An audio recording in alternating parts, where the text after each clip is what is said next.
Chapter 7 Flight from the Academy. The time was roughly 2 hours before dawn, and Elitha was wide awake. Or maybe thin awake?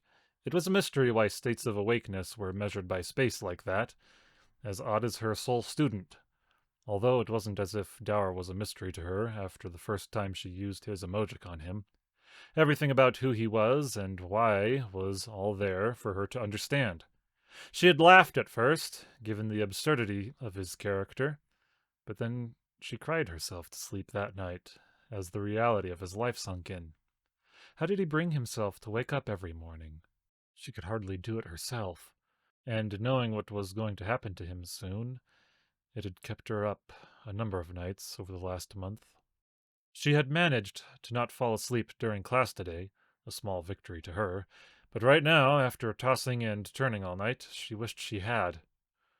Colonel Agrim becoming the headmaster and announcing the war wasn't news to her. She had known about it since the day before, and had known about the war itself for at least 2 months. Another thing that hadn't helped her sleep. Somehow its official announcement had not lessened her anxiety like she expected, but rather made it worse.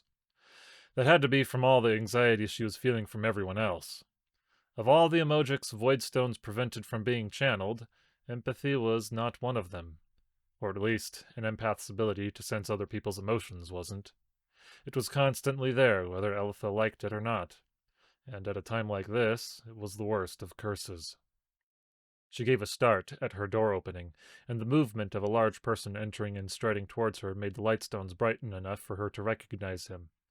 Her Uncle Garrus, still dressed in the military uniform he wore at the announcement. "It's time," he said bluntly. "Get your things. We're going right now." That shot a spike of acid into Elitha's stomach. "So soon?" she asked breathlessly, getting out of bed and trying to move quickly to put on an extra layer of clothes and grab whatever extras she could pack away in a sack. "There's no better time. By tomorrow afternoon, the academy will be swarming with soldiers and there'll be an extensive night patrol. I've received orders to send my troops to Fort Calhoun by next week, and I'm not waiting."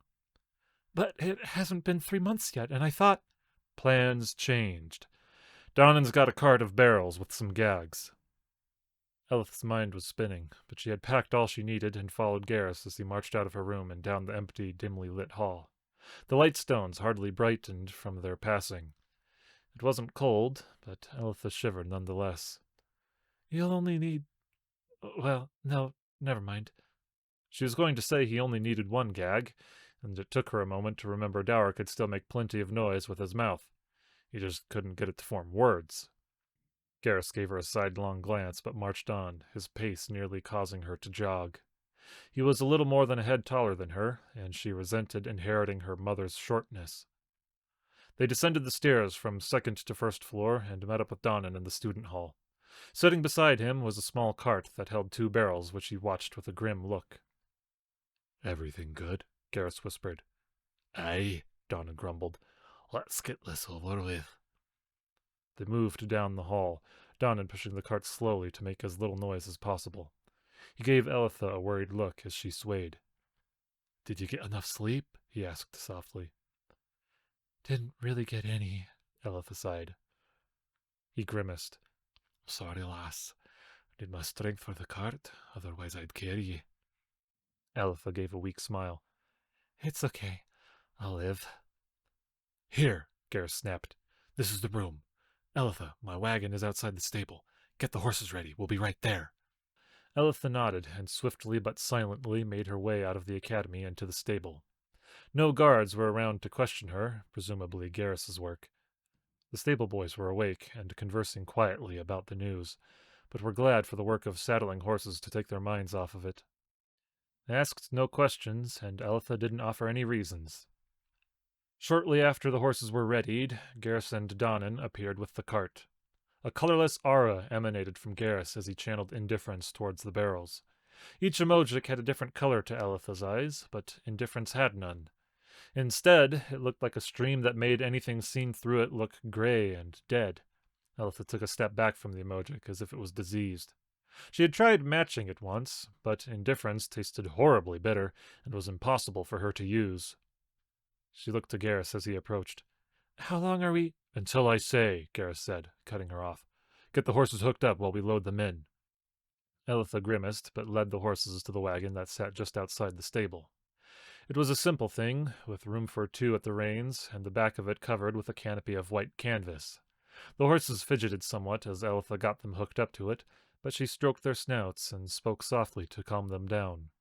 She may not have been a druid, but her father had always said she had a special way with animals. She liked to think she took after her older brother in that regard. If only he could have been here too. He'd have been able to think of something to say to cheer her up. Two dull thuds came from the back of the wagon as the barrels were loaded in. Garrus climbed up to the front seat and took the reins, motioning for Elitha to get in the back with Donnan. She did so, putting her sack in first, then sitting across from Donnan with a frown for the barrels that sat between them. Garrus flicked the reins, and off they went, into the encroaching dawn. "When can we let them out?" Elitha asked softly. "Soon," Donnan said, trying to be just as soft, but for him that was like trying to make a stone soft. "When we reach the company outside the city." "I wish we didn't have to do this." "Neither do I," Garrus said, "but it may be our only hope. If everything goes according to plan, we'll all return as heroes."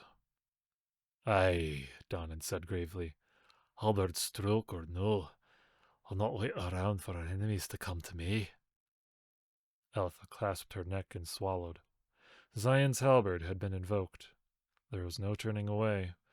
No escape from duty, not one step back. It made her wonder just how bad things were. "Which is why they'll never suspect us coming," Garrus said firmly. "Cursony thinks we're as soft as the Peristinians. They've had ample reason for the last decade, but I'm done with that reputation. We'll deal them a surprise blow even if I have to battle Zion himself." "I'll pray it doesn't come to that," Donnan said with a short chuckle. "Couldn't think he'd be too happy, fighting someone with stubbornness to match Elysium herself." Despite everything, the cold, the dark, the bumpy wagon, the war, and their destination, despite all of it, Elitha smiled. If her uncle was confident, and Donnan making light of his stubborn will, then things would be okay. Heaven was on their side, and so the war would be won, and they would be the ones who won it. "Try to get some rest," Garrus said. "Any sleep is better than none." Elitha nodded lethargically and let her head rest back against the canvas. She closed her eyes, but sleep would not come. The jolts and bumps of the wagon were too much, and her mind was filled with the sound of clattering hooves and wheels on cobbled streets, mixed with the distant chorus of crickets chirping. All the city was quiet otherwise. Time passed, and Elisinara was left behind. Traces of light were just appearing on the eastern horizon as the wagon entered a small military camp a short distance off the road. Despite the hour, it was bustling with activity. Men taking down tents, putting out fires, packing wagons, and readying horses. A soldier approached the wagon as it came to a stop and saluted with a hand to his chest. "Welcome back, sir. We'll be ready to deploy within the hour." "Good," Garrus said, not even a trace of fatigue in his voice. He had maintained channeling the whole way. Not an overly impressive feat, as he was Class 3.1, and could likely channel at only 2 people for hours without needing to rest. "Our first stop is Hudson. I want to set a pace that'll get us to Fort Mordaunt by Sunday. Let the other officers know." "Yes, sir. We will ride with the blessing of Elysium." The soldier marched off, and in the same moment Donnan climbed out of the wagon and began to help pack up camp. "Can we let them out now?" Elitha asked. "Yes, I need to talk with them," Garrus said, hopping over the front seat and standing over the barrels. With a twist of the lid handles, he opened them, and 2 terrified young boys stared up at him.